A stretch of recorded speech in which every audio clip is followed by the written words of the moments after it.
É muito bom tê-lo de volta conosco.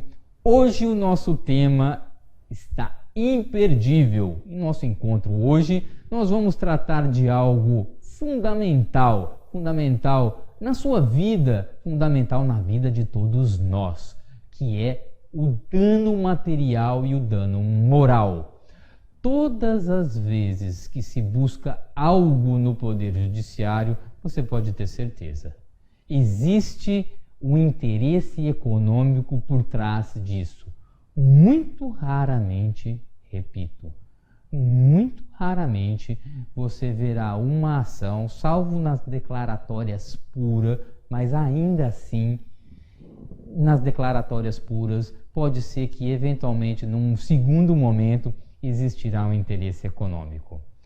99,8%, todas as vezes que existe um processo, tem alguém querendo ganhar ou se ver ressarcido diante de algo que aconteceu no mundo dos fatos, no mundo fenomênico, no dia a dia, ou em desatenção a uma norma jurídica ou em seu desrespeito puro diante do não atendimento ou do seu descumprimento. Pois bem, o que é o dano material e o dano moral? Por incrível que pareça,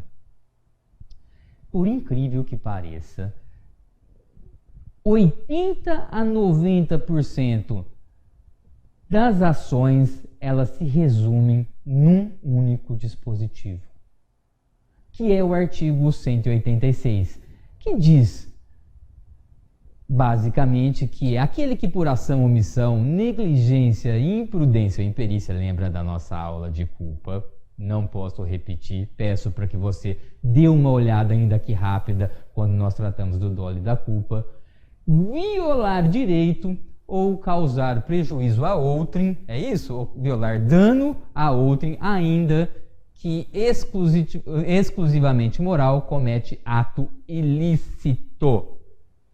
Então, o que é o ato ilícito? É quando você contraria a lei. É quando você age com negligência, imprudência ou imperícia, aquilo que nós falamos anteriormente, em decorrência de um dispositivo legal.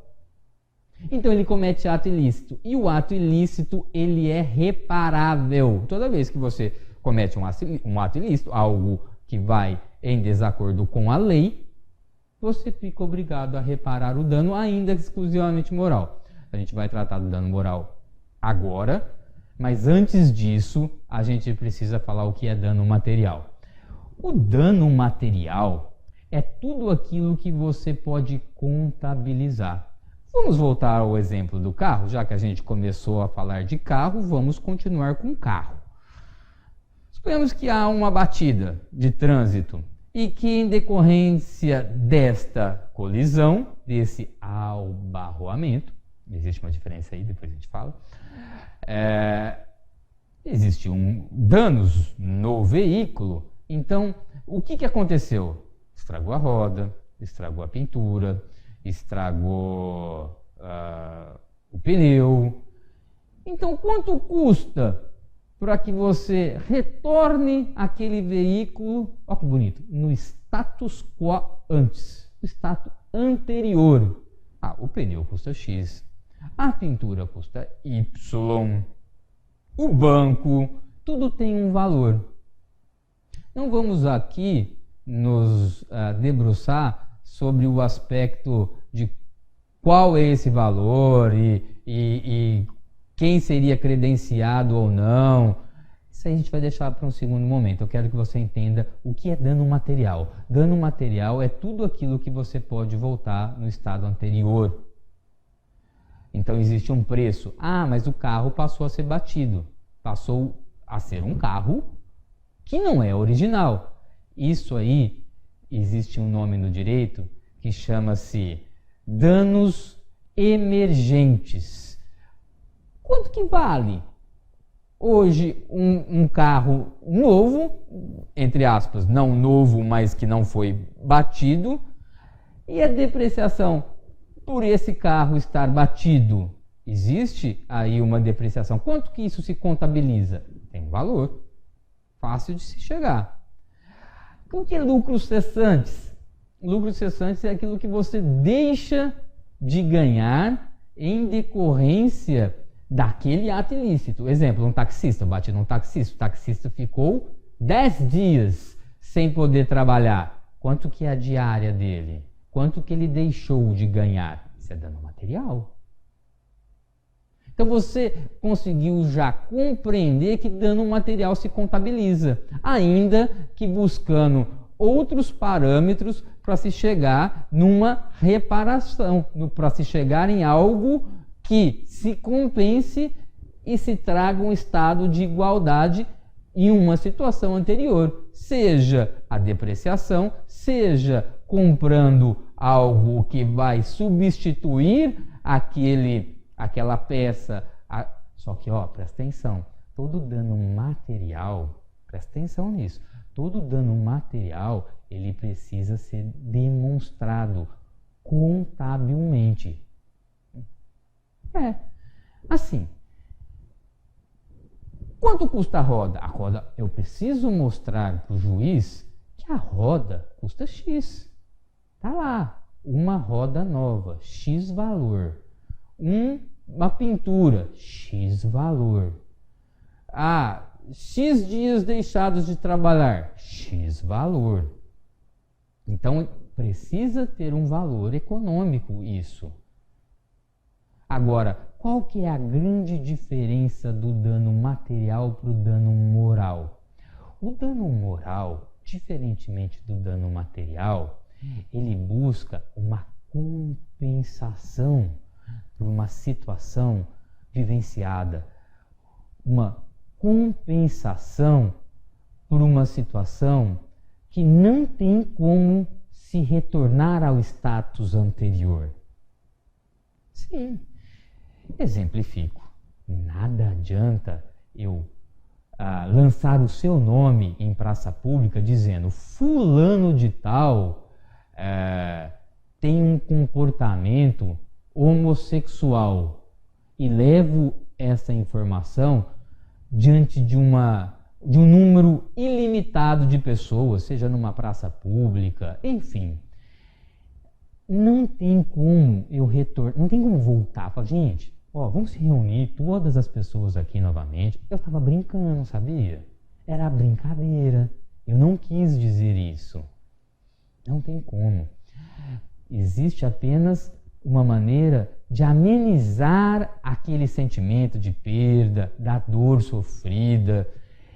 E ainda mais, mostro para você ainda uma vez mais que não tem como você retornar ao status quo antes, que o dano moral ele avança também quando uma pessoa ela perde um membro da família ou ela perde um braço, uma perna.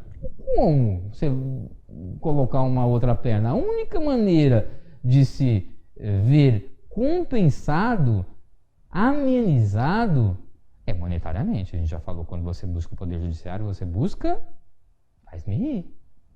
Sempre. Salvo algumas exceções. 99% existe vantagem econômica. Me traz, eu desafio, vou falar depois uma situação que a pessoa bate no Poder Judiciário que não existe interesse econômico. Depois eu vou te contar uma delas. Mas 99% existe interesse econômico. Mas a pessoa está lá atrás de interesse econômico e perdeu o braço. Claro, óbvio. É uma maneira dessa pessoa levar uma vida menos sofrida diante da situação de um ato ilícito cometido por alguém. Sim ou não? Claro que sim. Então você já percebeu que no dano moral não tem como, entre aspas, cuidado, reparar. Só tem como compensar, como indenizar para que essa dor seja menor. Para que esse sentimento de perda, para que esse sentimento de desilusão seja amenizado. Isso acontece em acidente aéreo. E agora, Rodrigo, você me falou lá que no dano material existe o valor econômico, a necessidade de se levar esse valor econômico de antemão. E no dano moral, quanto custa? Quanto é? Quanto que você vai falar, ó, perdeu um braço, uma perna, houve um xingamento, quanto que isso vale? Aí está. No dano moral, o que existe é o pedido ou por arbitramento, em que você requer um valor para o juiz, ou que você deixa a livre arbítrio do juiz, que é o arbitramento, ou você solicita, ó, eu entendo que isso vale tanto. Mas existe alguma situação na jurisprudência que já se criou um balizamento? Sim. Ele tem que ser de tal maneira que impeça que o agressor repita novamente. Exemplo, Silvio Santos, com as conhecidas pegadinhas. Se uma ação de indenização for proposta em juízo diante de uma situação vexatória, entre outras coisas, se o juiz arbitrar milão, o cara vai continuar fazendo. É muito mais interesse pagar 1.000 e a audiência, o retorno, as propagandas, se paga. Então tem que ser de maneira, ó, pessoal, a gente foi condenado a pagar 200.000. Então, se a gente for reiteradamente condenado, isso vai afetar. Então, para. A intenção é parar. Fazer com que a pessoa não faça novamente.